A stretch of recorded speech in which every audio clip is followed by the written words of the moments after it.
All right, these are the instructions for the lab on microscopes. So as we come up to this is a compound light microscope.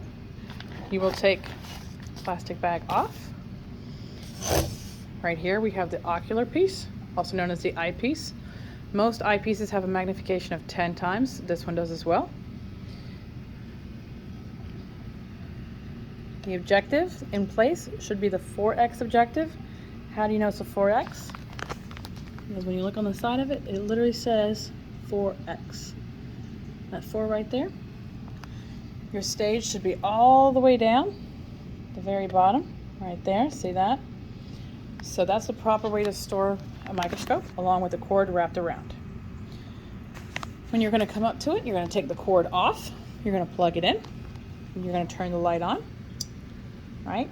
Mine's not plugged in right now, but you would normally have a light that comes on. And you're going to start with the 4x objective. Now, you're going to be making a slide where you're taking a lowercase letter E from a newspaper, which you will cut out. Now be careful, you don't want to go too big. All right, you want to just take a little lowercase e right there, and then you're going to place it on your slide with the E letter facing up. You're then going to add 1 drop of water to the letter E, and we're making what's called a wet mount slide. You're going to take your cover slip. You don't want to just drop your cover slip, because if you just drop your cover slip, it's going to trap air bubbles in it. So you want to put it at an angle and then gently drop it.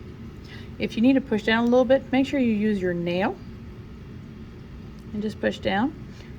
You really don't want to use any of your fingertips, because you will leave stains on your cover slip. Oil stains, that is. You would take this slide. You're going to place it right here. Now, I know you guys have probably been taught to use the stage clips. Honestly, you don't need to. Okay, because you want to be able to move your specimen around, so just put them in the back, get them out of your way.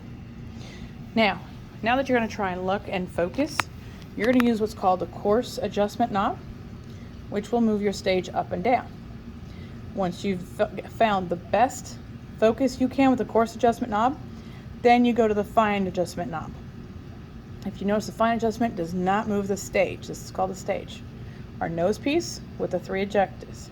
Once you have in the best focus you can on the 4x objective, then you're going to switch to the 10x objective. Once you switch to the 10x objective, you never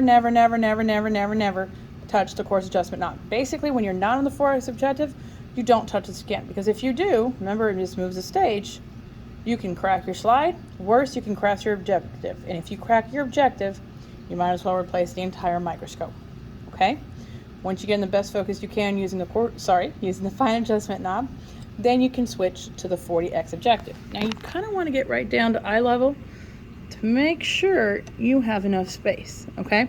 But really, truly, for our purposes, you won't need the 40x. Okay? So that's how you're going to do part A. Part A and B. Part C of the lab, you're not going to do. I don't want you to worry about the micrometer. So we're going to jump straight to part D. Part D of our lab talks to us about depth of field. For depth of field, we're going to use this slide that has 3 different color threads on it.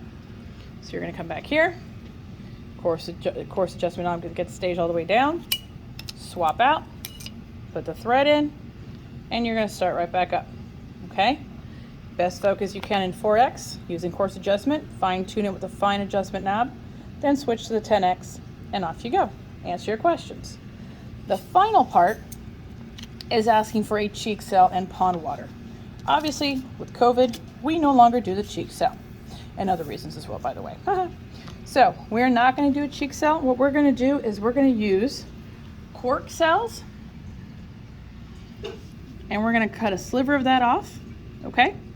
And then if we have time, we're going to see about looking at some prepared slides, kind of like the thread one, but of actual different specimens, so you guys can have some fun with this. Okay?